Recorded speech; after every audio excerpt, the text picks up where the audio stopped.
What's coming? Well, we were talking during the break that Al-Qaeda has issued statements already, Glenn, saying that this 2011 was the year of the despots, the secular fascist dictators in the Middle East. This year is the year of the kings. And I believe Saudi Arabia will be in the crosshairs, and I believe Jordan, especially King Abdullah, will be in the crosshairs. If you look at what Abdullah is doing right now, he feels it. He's reaching out to the Muslim Brotherhood, talking about sharing power with them. He's reaching out to Hamas, welcoming them back into Jordan. Keep an eye on Jordan, right on Israel's borders, and Saudi Arabia. It seems like if Saudi Arabia falls, correct me if I'm wrong, Saudi Arabia falls, especially, Jordan falls, Israel is done, and so is the United States, and Western Europe is now beholden to Russia. The rise of Russia becomes huge because they have exploited their resources. They are ready to pump oil all over the world. They ain't going to pump it to us. They'll pump it to China. They'll pump it to Europe if they're beholden to Europe. And we are where? I mean, if Saudi Arabia falls, as a strategic thinker, General, Saudi Arabia falls, they cut off the oil supply. How long does America have to fight? How does she fight? Well, John Woolward wrote a book in 1974 that talked about this called Armageddon, Oil, and Terror, where he says we will reach the point that we will not have the energy to go to war. And that's exactly what will happen. If we lose Persian Gulf oil, and then if Chavez was to cut off our oil coming out of Venezuela, of course we could not fight. We couldn't reopen the Persian Gulf. Could we protect the homeland?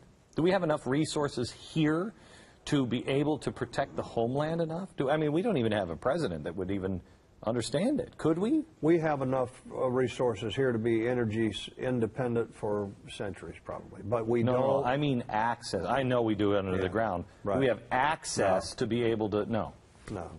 So, I mean, Russia and all of our enemies who have all of that. It's our Achilles heel, Glenn, is our dependence on foreign oil. Okay, so let's just say in a year from now, do you think the world will be at war? I believe the Middle East will be at war with, I would say as a betting man, by the end of 2012, we're going to see something in the Middle East. I believe this is the year of reckoning for Iran's nuclear weapons program. And the interesting thing here, guys, is everyone says Israel is going to strike Iran's nuclear facilities. I believe Israel will. I believe they're going to do it. I believe they have no choice. But I also believe that Iran might get this started off by instigating a proxy war on Israel's borders and strike first. They're full of bluster right now. They see the weakness around the world and the anti-Semitism. It's not bluster. And you know, even Jim Clapper, a man who I've been very critical of in the past, among other things, for saying last year in testimony to Congress, it's just a secular group that has eschewed violence. But he said yesterday, before Congress, that Iran is now preparing for attacks against the United States, may think it can do them. One of the things you've talked about on the show, I know, in the past, and that I think we better be thinking about in this context as well. You asked about, you know, the security of our homeland. One of the things that the Iranians have repeatedly said in the person of the president is that not only they want to wipe Israel off the map, that's what it is, but that a world without America is not only desirable, it's achievable. And I've thought a lot about this, as I'm sure my colleagues have. There's only really one way I could see them doing that. And unfortunately, it's a way we've watched them preparing for. If you take a missile... Don't say EMP. ...and you launch it over the United States, and you detonate it with a nuclear warhead outside the atmosphere, you can crater this country, as you know, and as you've talked about. I know. But here's the thing. 100 million dead in the first 6 months. What you've heard from your guests, from the Director of National Intelligence, what your own common sense is telling you, what the Iranians are telling you. Not only that they think taking us out is achievable, but also that 2012 is the year the Mahdi will return. This messianic figure. So you put all this together. If you want to ask where we'll be a year from now, I'm with these guys that there's a war on. Okay. I don't know where, and I don't know whether we're Have you heard the reports? But it's not going to be good for freedom. Have you heard the reports that, you know, the Iranians, when they were launching the missiles, they were blowing up in the skies?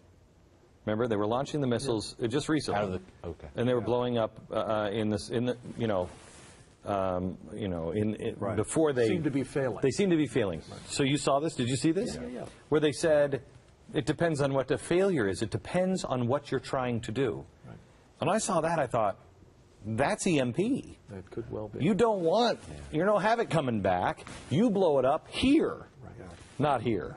Here's another thing to keep people up at night, Glenn. Our own Pentagon, we haven't given them enough yet. Our own Pentagon issued a report in 2010 saying that by the year 2015, Iran may have intercontinental ballistic missiles that can reach the east coast of the United States. Within 3 years, those missiles will be nuclear tipped. We are the ultimate prize. Israel is a bump in the road. We are the ultimate prize in the great Satan. We need to wrap our heads around that real quick. But they don't have to wait to get a missile that can range us from their soil. They can put missiles, and they've tested the capability of doing this, on ships. I know. And firing them from there. And That's the real, to me, that's the real threat, because they have said they were going to do that. Remember, what was it? Yeah. Within the last 6 months, they said, we're sending into the Strait of Hormuz, and we're also sending to the coast of America. That should have been a wake-up call to everybody. Lots of wake-up calls here. We're not awake because we're determined to see no evil, to speak no evil, to hear no evil. Well, the other thing, though, is, Glenn, that what this Arab Spring, I think, is also resulting in is a huge power struggle that ultimately is going to bring about change in Turkey.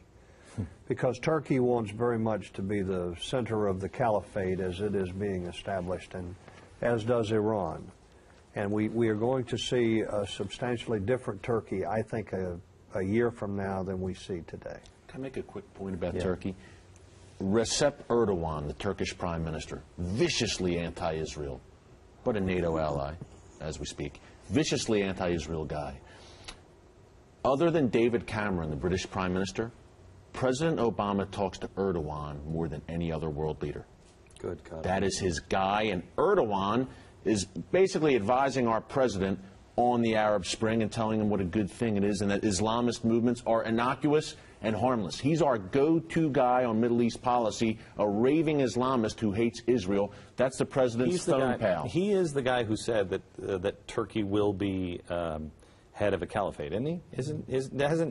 Hasn't he in the past, not recently, but I think in the past the Muslim Brotherhood, when Erdogan went into Egypt about 3 months ago, he was welcomed by the Muslim Brotherhood there as the new leader of the Islamic world and therefore the head of the caliphate. The Muslim Brotherhood recognized him as such. In 1998, Glenn, he was actually locked up in Turkey, locked up because he made a speech saying, mosques are our barracks, minarets are our bayonets. And now he's the president's phone pal.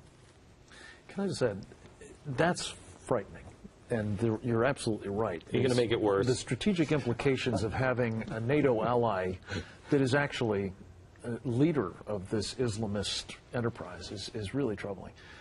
I'm at least as worried that the president's regular consultant on matters involving Islam in the United States, as well as foreign policy towards Israel, for example, is Mohammed Majid, a man who is the imam of another of these Wahhabist Virginia Islamist radical Muslim Brotherhood mosques in Northern Virginia, the All Dulles Area Muslim Society, Adams Center. He also is the president of the largest Muslim Brotherhood front in the United States, the Islamic Society of North America. And again, don't take my word for it. In this Muslim Brotherhood strategic plan, the Islamic Society of North America is listed at the top of a list of what is called organizations, our organizations and organizations of our friends. It was also found to be properly listed as an unindicted co-conspirator in this Holy Land Foundation trial by not one, but 4 federal judges. Same with CARE. Same with CARE. Okay. You guys depressed the crap out of me. I mean, geez, I mean, I can be pretty. To know. I know, but I could be. You wanted to raise not the this alarm. much. You wanted to be the watchman on the wall. I know. So the blood's on your heads now. Give me a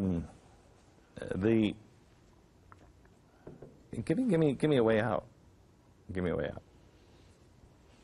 The first is Okay, to don't know all what you're jump up in at against. once. What? The first is to know what you're up against. Right. To recognize Sharia as a threat, as about power that we But you can, don't have that we can anybody counter, in the you that don't we have can counter. you don't have anybody in the administration. You don't have anybody in the media.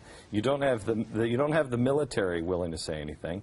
You got nobody. You've got a It's- couple of presidential candidates Yes, who you have do. held themselves out as alternatives to the present president.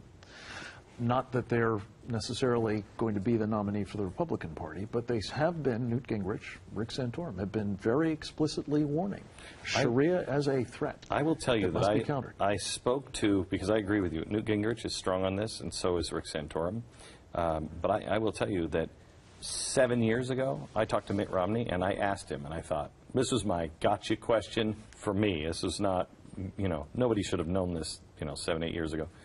And I said to him, hey, do you know who the 12th Imam is?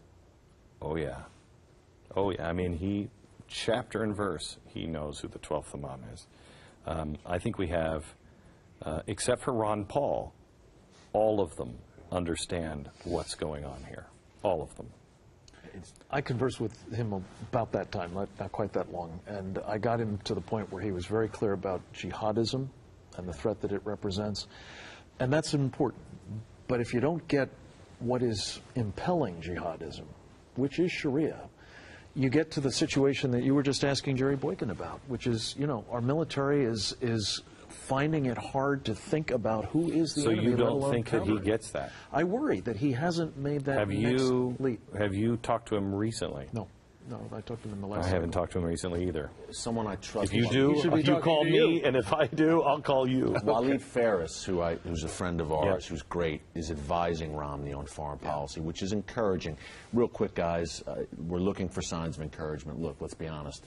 It's going to get a lot worse before it gets better, and things are about to happen in the Middle East. Mitt Romney's going to have to be well-versed because things are about to unfold in the Middle East.